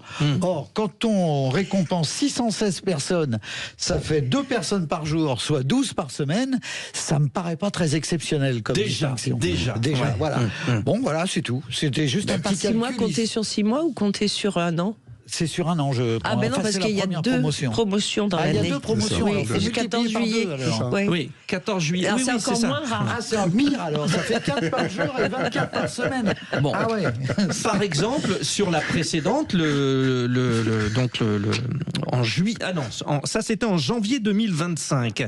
Nous avions eu Camille Cotin, actrice, Marlène Schiappa, personnalité politique. Bon là, je vous entends tout de suite, Corinne. Oui, c'est une copine du président. Voilà. Okay, très bien. On avait Éric Kayser, qui est un artisan boulanger, qui fait donc un très bon pain, forcément. Ouais, qui est payé par le client. Okay. Oui, intérêt général, d'accord. Et puis après, promotion du 14 juillet, on a eu Gisèle Pellicot. Alors là, effectivement, c'est un cas particulier qui s'est engagé contre les violences sexuelles après en avoir été victime. Éric Dupond-Moretti, tiens. Mais pourquoi il a eu la Légion d'honneur? Oui, ça, je savais que ça vous plairait pas, quoi. Non, mais qu'est-ce qu'il a fait pour l'intérêt général? Il a été ministre, ministre, alors rapidement, quoi. Est-ce que Rost, être ministre, œuvrer pour la France, ça peut valoir une distinction? Les ministres, quand même. Alors, je suis ministre. Je ne sais rien faire d'autre. Je ne sais rien faire d'autre. Non, mais si on sort de Funès, je pense qu'on va... Non, mais et après, c'est quand même des métiers...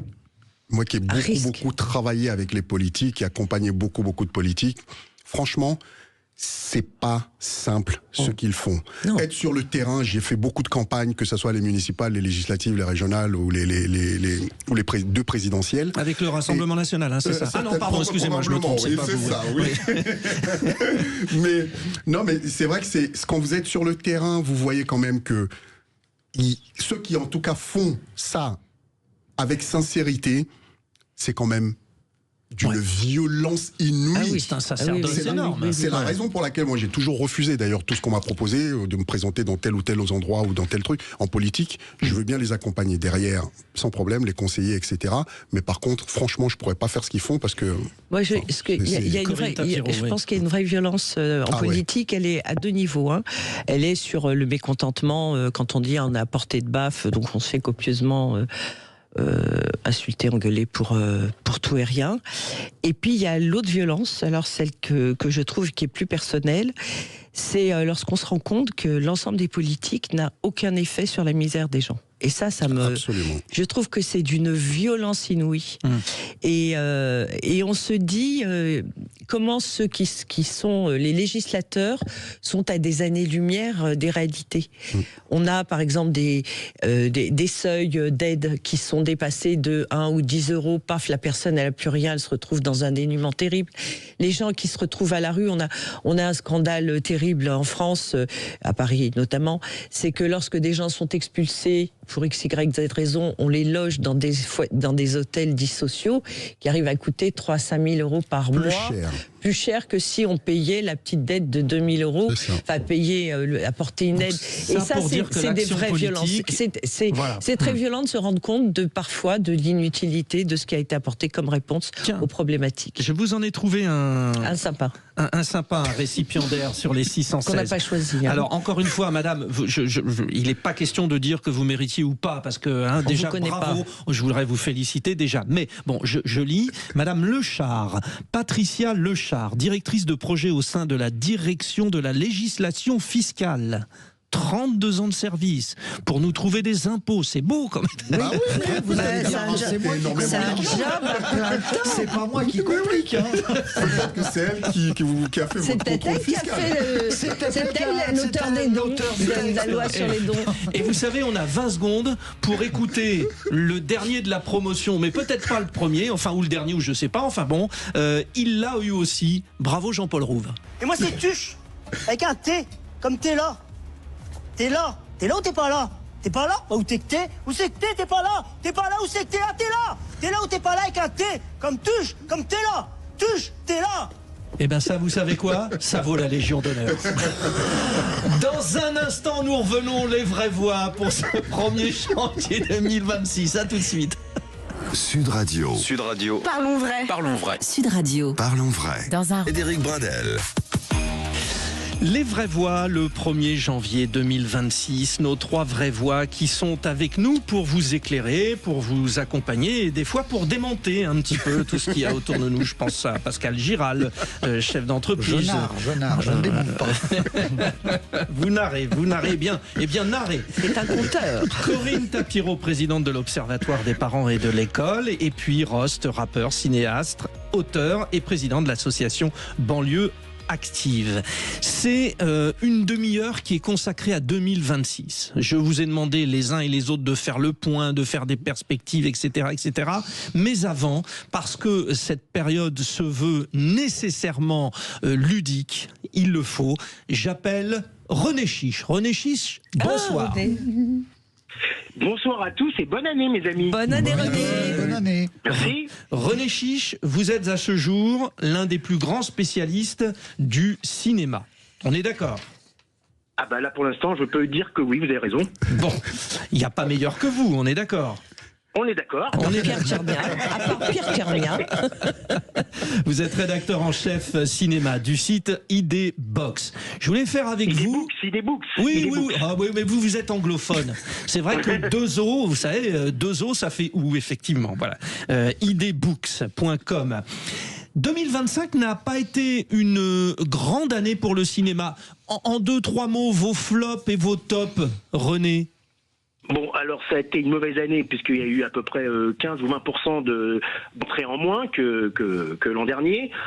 Bon, parce qu'il n'y a pas eu de gros films locomotifs comme en 2024. Vous voyez, il n'y a pas eu un Conte de Monte Cristo, un petit truc en plus, ou L'Amour Rouge qui avait été le gros succès de films français, je parle. Et cette année, il y a eu pas mal de bides. Au niveau des films français, et par exemple il y a eu des bides. Vous voulez qu'on parle d'abord des flops les flops.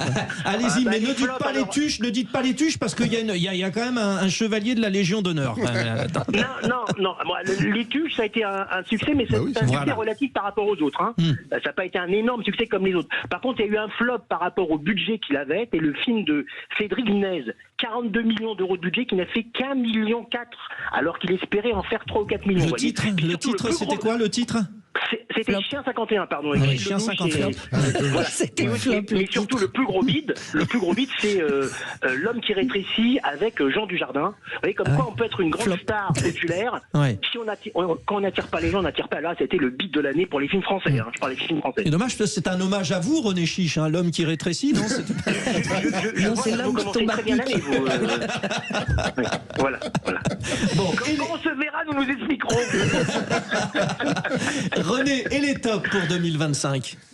Alors, les tops, au niveau des films français, bon, le premier film en termes d'entrée, mais qui n'est pas un super top, mais qui reste quand même le meilleur film français en termes d'entrée, c'est God Save the Tuche, avec 3 400 000 entrées. Voilà. Mais vous avez aussi deux autres films, deux comédies qui se sont très bien distingués, même si c'est pas des triomphes. C'est Ma mère, Dieu et Sylvie Vartan. C'est le deuxième film français. Ça c'était bien. Voilà, et qui en plus avec Leïla Bekti, qui est pas un gros budget, mais un gros succès, un gros succès. Incroyable. 1,5 million d'entrées. Extraordinaire. Et aussi un autre film français qui est sorti en début d'année 2025, c'est le film de Franck Dubosc, Un ours dans le Jura. Extraordinaire. Un gros succès. Voilà, une très bonne comédie. Voilà, et ça c'est un peu les gros succès. Mais sinon, le film qui a fait le plus d'entrées, tout pays confondu, dans les salles du cinéma en France, c'est un dessin animé, un film d'animation, c'est Zootopie 2, un film Disney, qui lui a fait 6 200 000 entrées. Mais c'est pas fini. Voilà, mais qui risque d'être dépassé par Avatar. Avatar numéro 3 qui vient de sortir il y a 2 semaines, qui en 2 semaines a déjà fait 5 millions d'entrées. Donc à mon avis, en 2026, il sera au-delà des 6 millions d'entrées. René, on vous attend sur 2026, mais quand même autour de la table avec nos vraies voix, s'il y a un film qui vous a marqué en 2025, vous n'êtes pas obligé d'en avoir, mais je me lance, Pascal Giral. Non, j'en ai pas, on va encore dire que je suis négatif. Non, vous n'en avez pas. Non, j'en ai pas qui viennent comme ça. Vous n'allez pas au cinéma, Pascal? Non, je regarde beaucoup la télévision, ce qui n'est donc pas cinéma, des plateformes qui disent voilà. Pascal, on ne fera plus sans vous désormais. Je ne sais pas, je vais essayer de me contrôler, je vais prendre des cachets, je vais prendre des gouttes, je sais pas, je vais essayer de me calmer. Rost.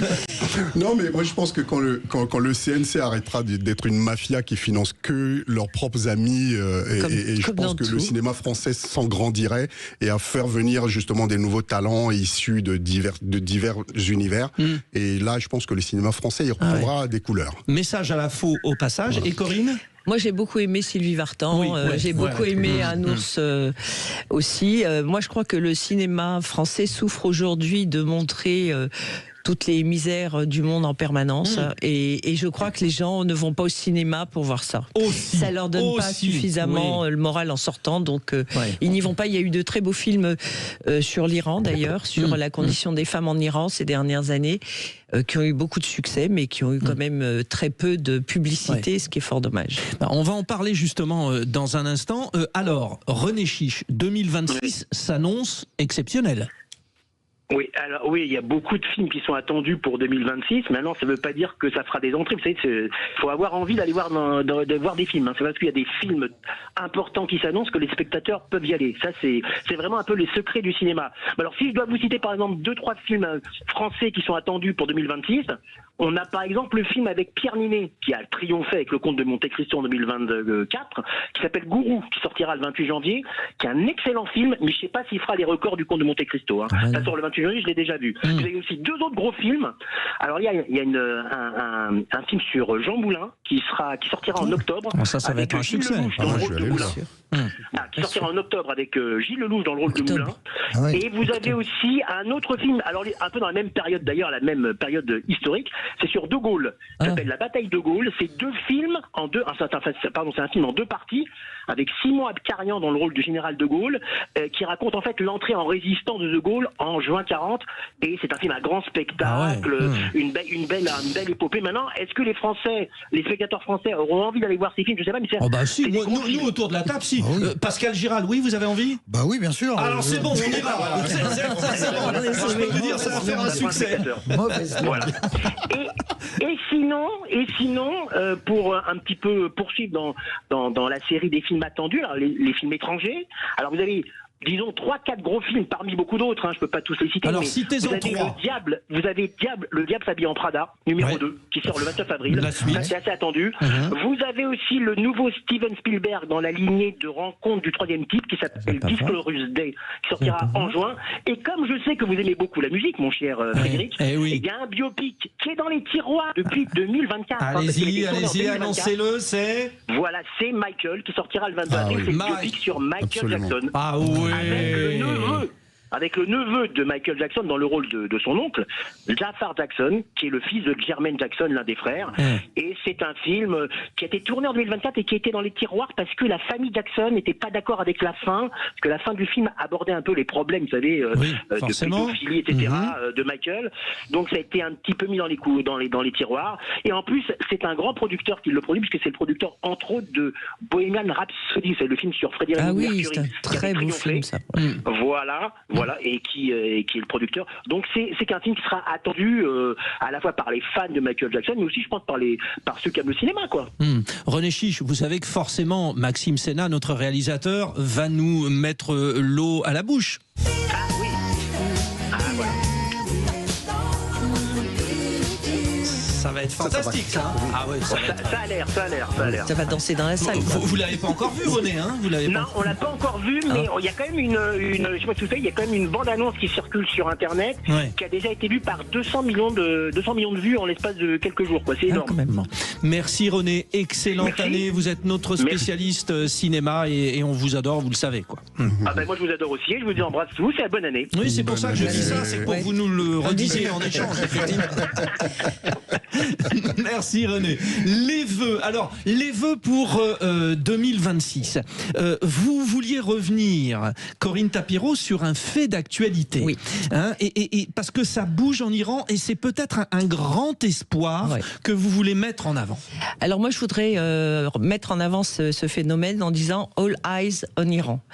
D'abord parce que depuis la mort de Mahsa Amini, en septembre 2022, et le mouvement Femmes, Vie, Liberté, il y a un vent de révolte qui souffle en Iran contre l'oppression des femmes, contre la dictature des mollahs qui va progressivement toucher toutes les strates de la société. Et là, depuis quelques semaines, voire plusieurs mois, c'est-à-dire pratiquement depuis le mois de juin et l'attaque du 13 juin, je crois, 2025 et du 21-22, qui a permis la destruction d'une partie des centrales nucléaires, ça a quand même donné un souffle aux Iraniens qui espèrent leur libération. Là, on a des manifestations partout contre cette dictature, contre les exécutions. Cette année, il y a eu plus de 1500 exécutions arbitraires, avec des simulacres de procès pour des motifs aussi futiles que d'un foulard qui a un peu découvert des cheveux ou une simple danse dans la rue ou un chant ou être vu en compagnie d'un garçon.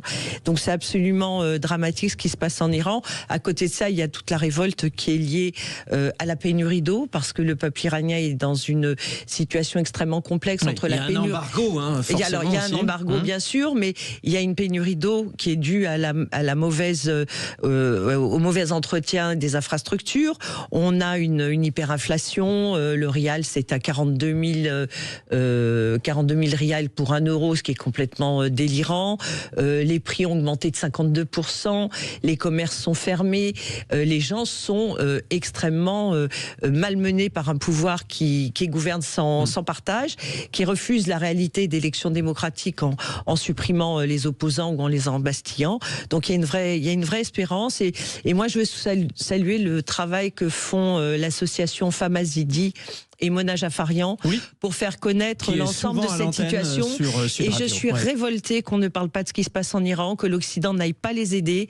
D'ailleurs, parce que j'espère que ça n'est pas ça, que l'Occident n'attend pas avec impatience la levée de l'embargo pour pouvoir aller faire de judo marché avec les mollahs, ce qui serait proprement écœurant. Pascal Giral, ce qu'on voit là en Iran fait partie des signes. On a vu tomber des dictatures, les plus anciens, celle de Ceausescu en Roumanie, etc., etc. Ça commence par ça, c'est-à-dire le peuple. C'est sûr qu'en général, ça tombe quand on s'y attend pas, et ça part comme une fusée. Il suffit d'un déclencheur pour que, espérons que ce soit le déclencheur, et qu'on vienne à bout de cette république islamiste que le peuple d'Iran paraît détester maintenant. Et là, on parlait tout à l'heure des réseaux sociaux, Rost. là, ils vont jouer un rôle plutôt positif pour permettre au peuple de contourner. À condition qu'on ne les déroge pas. S'il les coupe pas. Voilà, c'est ça. Moi, je vois au Togo où le peuple s'est levé contre le changement unilatéral de la Constitution pour maintenir le fils des Yadema au pouvoir à vie. Ils ont coupé les réseaux sociaux et aujourd'hui, en plus, ils font la chasse à toutes les personnes qui disent quoi que ce soit sur les réseaux là-dessus. Donc, c'est ce que les dictatures ont l'habitude de faire. Donc j'espère que cette jeunesse va pouvoir se lever. Juste, moi, je me méfie quand même un peu des manipulations des puissances étrangères, souvent en dessous de tout ça, parce qu'on sait aussi, et on le voit en Afrique, avec les déstabilisations qui se passent là-bas, de puissances étrangères qui ont des intérêts qui sont... Oui, mais souvent, ça a pu aider à faire tomber aussi des dictatures. Si ça parce que là, on est d'accord qu'en Iran, c'est quand même un régime ça pouvait permettre à l'Iran de revenir à l'époque où on avait cette liberté avant que n'arrivent les extrémistes. De toute façon, tous les extrémistes, moi je vous dis, je le dis tout le temps, tous les extrémistes, de quel bord que ce soit, si on pouvait tous les mettre hors d'état de nuire, il faut le faire impérativement parce que ce sont eux qui pourrissent notre monde. Alors, pour conclure ce vœu de 2026, Corinne Tapiro, vous avez choisi, et je vous ai demandé à tous les trois, on parle d'un truc grave et tout le monde rigole. Bon, ça, c'est quand même, vous êtes terrible. Donc, je vous ai demandé à chacun d'offrir aux auditeurs de Sud Radio un extrait d'une chanson. Et finalement, cette chanson, c'est un message que vous envoyez aux Iraniens aussi. Oui. Vous le dites en anglais parce que même si vous n'êtes pas je dis pas. I say the title now. Okay. Don't stop me now. Don't stop me now. Les Queen. Le cadeau de Corinne. Extrait. Stop me now. Stop me. 'Cause I'm having a good time. Having a good time. Shooting star leaping through the sky like a tiger, defying the laws of gravity. I'm a racing car. Passing by like Lady Godiva. I'm gonna go, go, go. There's no stopping me. I'm burning through the sky. 200 degrees, that's why they call me Mr. Fahrenheit. Qu'est-ce que c'est beau. Merci pour ce message d'espoir finalement pour toujours 2026. Toujours l'espoir. Toutes les crises sont porteuses d'espoir, y compris pour Paris, Lyon et Marseille, qui vont pouvoir changer de maire et prendre leur destin. Vous n'avez pas le droit. Vous outrepassez vos droits. Pour leur maire, directement, depuis 40 ans. Voilà. Alors, quels seront les vœux de Rost, de Pascal Giral? Quelles chansons ils vous offriront? Restez bien avec nous, vous allez le savoir. Toute la famille Sud Radio vous souhaite une bonne année. Bonjour, c'est Jacques Pessis. Je vous souhaite une très bonne année et pour l'avenir, de très bonnes années. Les vraies voix Sud Radio, 18h-20h, Frédéric Brindel. Les vraies voix du 1er janvier 2026 avec Pascal Giral, chef d'entreprise, Corinne Tapiro, présidente de l'Observatoire des parents et de l'école, Rost, rappeur, cinéaste, auteur et président de l'association Banlieues Actives. Avec vous, les auditeurs, nous essayons de nous remonter le moral. 2026, les vœux, chaque vraie voix va vous donner une perspective d'espoir ou pas. Parce qu'il faudra que Pascal Giral nous en trouve une. Je vais commencer par vous, Pascal. Oui, on sait jamais. Et j'ai demandé à chaque vraie voix d'offrir donc un extrait de chanson aux auditeurs. Alors pas tout de suite ou tout de suite votre extrait de chanson. Qu'est-ce qu'on fait? On commence par l'extrait de chanson que vous offrez. Et alors, après je fais un petit commentaire. D'accord, parce que vous avez fait un effort et franchement c'est un beau cadeau que vous nous faites parce que on en a pour 15 jours à l'avoir en tête ce truc. Parce que c'est du Pascal Giral, mesdames et messieurs. Oui. Écoutez ce qu'il a choisi. C'est la danse des canards. Faites comme les petits canards, et pour que tout le monde se marre, remuer du popotin ensemble. À présent, claquer du texte, on se couvre plume avec beaucoup plus d'entrain. Et des coins. Allez, mettez-en un coup, on s'amuse comme des petits fous. Maintenant, plus. Vous voulez qu'on écoute le refrain? Écoutez, écoutez. Tournez seul la fête, bras dessus, dessous. Comme les girouettes,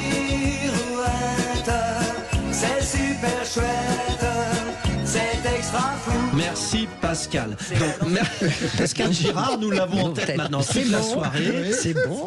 Pourquoi, chers auditeurs, Pascal Girard a choisi ce refrain comme des girouettes, peut-être, ça vous inspire? Oui, c'est pour la profondeur du texte. Voilà, j'ai choisi cet extrait. Surtout pour la dernière partie, redressez-vous, tournez-vous, c'est la fête, bras dessus, bras dessous, comme des girouettes. Ça me fait penser au personnel de l'Assemblée nationale. Donc voilà, c'était spécial dédicace pour eux. Pour les députés, je suppose. Oui, absolument. Quand je dis le personnel, je parle des députés de l'Assemblée nationale. Mais vous avez quand même l'espoir qu'en 2026, l'Assemblée nationale trouve des solutions? Écoutez, au moins ils pourraient se mettre à chanter la chanson pour les dynamiser tous ensemble. Je sais pas. Je peux pas vous dire. J'espère qu'ils vont en trouver. Là, on est encore mal parti sur le budget. Je vais pas faire mon rageux encore. Non, mais est-ce que parce que ça, la question, et on va faire le tour de table, est-ce qu'on va l'avoir ce budget? Oui, l'année dernière, on l'a eu le 14 février. Il faut attendre la fête des amoureux, quoi. On en aura forcément un jour, mais ça m'a pas l'air gagné. Malgré on a fait une loi spéciale pour prolonger celui de 2025. Ok, combien de temps, on ne sait pas, on va voir. Mais vous, qu'est-ce que vous souhaitez? Comment souhaitez-vous voir évoluer la situation, Pascal? Alors moi, il y a une chose qui m'inquiète un petit peu, puisque j'habite à la campagne, c'est que je voudrais qu'aux prochaines élections municipales, toutes les communes aient un maire. Parce qu'il n'y a plus beaucoup de volontaires pour s'y coller et pour faire des listes. Parce que les maires, c'est le premier rempart de la République et ils s'en prennent plein la tronche à chaque fois. C'est valable dans toutes les grandes villes, mais aussi surtout dans les petites villes. On a beaucoup de maires bénévoles, et c'est compliqué. J'ai l'impression qu'il n'y a pas beaucoup de volontaires. Et puis surtout qu'on a imposé, qu'on a imposé un homme, une femme, y compris dans les petites communes, ce qui va être extrrement compliqué. Parité sur les listes. Voilà. Voilà. Vous habitez, je sais pas, Sainte-Foy-la-Grande, vous habitez un petit village. Cachalde-Guetz, c'est pas des villes où il y a, c'est pas des villes où il y a 150 000 habitants où on peut trouver des gens qui souhaitent s'engager et c'est vraiment très très compliqué. Donc ça c'est votre vœu pour 2026, c'est-à-dire que la politique évolue, mais surtout qu'il y ait des envies. Corinne Tapireau, vous étiez présentée non pas pour être maire, mais vous étiez engagée dans la politique. Moi je suis élue au conseil d'arrondissement de Paris 12e, donc je suis ce qu'on appelle un élu d'opposition, bénévole, obscur et sans grade, c'est-à-dire que je n'ai pas droit à une écharpe, j'ai quand même droit, je dois le dire, au pass Navigo, et je peux aller dans les équipements de la mairie de Paris gratuitement pour ma seule personne, bien sûr, pas pour moi et toute ma famille, bien sûr, ce qui est normal. Ça vous prend beaucoup de temps? Oui, ça prend beaucoup de temps. C'est assez chronophage, et puis on a surtout une présence assez permanente aux côtés de la population, que ce soit sur les marchés, on va beaucoup au-devant des gens et ça prend beaucoup de temps, mais après c'est un engagement, on m'a pas forcé, je l'ai choisi, j'aime ça. Est-ce que c'est valorisant? Je ne sais pas si c'est valorisant, mais comme moi j'aime faire des choses pour les autres, je pense que lorsqu'on obtient une toute petite victoire, on se dit on s'est pas levé pour rien et je trouve ça formidable. Voilà, j'espère que on arrivera à amplifier toutes ces bonnes volontés lors des municipales les 15 et 22 mars. N'oubliez pas de voter 2026, notamment à Paris, où vous allez pouvoir voter comme à Lyon et Marseille. Pour tout le monde. Non, mais Paris, Lyon, Marseille, cette année, ont une particularité. C'est que la première fois que les électeurs pourront voter directement pour leur maire. Parce que ce qui n'était pas le cas, c'est pas le conseil. Il y aura un vote pour le conseil municipal et un vote pour le conseil de Paris. Pour vous, c'est une bonne chose, ça? Oui, pour moi, c'est une bonne chose parce qu'on ne perd pas les voix entre les deux tours. C'est-à-dire qu'une municipalité qui passait dans un camp ou dans l'autre, les voix du camp opposé étaient perdues puisqu'il n'y avait pas de deuxième tour, tandis que là, elles sont conservées jusqu'au Conseil de Paris. Et je trouve que c'est beaucoup mieux. Sur cet aspect politique, Rost, et je reviens après pour votre vœu, parce qu'on va aborder votre question après, mais comment voyez-vous l'évolution de l'Assemblée nationale? Quel est pour vous le schéma idéal, là? Moi, si vous me posez ça comme question, je vais vous dire tout de suite, je préférerais qu'il y ait une majorité très claire et qui prenne les décisions pour qu'on avance. Donc dissolution. Alors, parce que là, il n'y en aura pas. Mais je ne sais pas si c'est une bonne idée de dissoudre en ce moment. C'est un peu plus compliqué. Parce que justement, il y a les municipales qui arrivent en plus. Non, mais il y a déjà ça. Et puis même là, avec la folie qu'on a actuellement, c'est complètement irrationnel ce qui se passe dans le pays. Donc je pense qu'on va à la catastrophe si on va tout de suite, on fait une dissolution. Mais moi, je suis heureux que le scrutin, justement, ait été changé. Parce que moi, j'étais scandalisé qu'Hidalgo soit battu dans son arrondissement et qu'elle soit élue après maire de Paris. C'est ça. Vous avez vu, Corinne, vous n'avez même pas eu le temps de le dire. C'est votre Rost qui l'a dit. Moi, j'ai fait la campagne, la première campagne d'Hidalgo, moi, je l'ai faite, sa première campagne. Et j'ai vu l'autoritarisme qu'il y a eu et toute la dégradation de cette ville où on a tué les commerces, où on a tué justement la circulation, etc. Et vous êtes de gauche, je le rappelle. Mais moi, je suis un homme de gauche, mais je suis un homme pragmatique. Et pour aller dans le sens... Il y a des gens de bien à droite, il y a des gens bien au centre, il y a des gens bien à gauche, et il y a des cons partout aussi. Et donc, pour aller dans le sens de Rost, dans le 12e arrondissement, l'actuel candidat à la mairie de Paris, pour ne pas le nommer, Emmanuel Grégoire, était le chef de file. Et au moment du vote du conseil municipal, il a laissé sa place sur les accords à une verte qui a fait 10,89% des voix au premier tour, sur 32% de participation. Donc on nous impose des choses en disant les Parisiens l'ont voulu. Non, c'est une minorité de Parisiens qui ont voté pour vous et qui vous ont donné ce pouvoir. Donc les vœux de 2026 de Pascal Giral avec évidemment l'ensemble de nos vraies voix et vous. Alors le cadeau musical, on va commencer par le cadeau musical de Rost. Vous savez que Rost est un artiste et qu'il est rappeur. Et cette chanson, c'est une de ses chansons, Requiem pour Jérusalem de Rost, de l'album Poésie d'un résistant. On écoute l'extrait et après, c'est à vous, Rost. Après vous, c'est-à-dire vous et puis vous. Après. Voilà. Jérusalem, oh Jérusalem, Jérusalem chante ce requiem. J'ai vu des hommes armés transformer des ruisseaux en torrents de larmes et des femmes en bombes humaines causer des drames. J'ai vu des hirondelles devenir des vautours, semer la terreur à leur tour. J'ai vu tes fils plonger dans la haine et placer l'étendard de la paix, trop souvent en berne. J'ai vu l'oiseau de la paix assassiné dans les cieux et le bleu de ses yeux refléter le ténébreux. J'ai vu la colombe perdre ses plumes sur la colline des rageux, ses ailes de l'enfer, trop douloureux.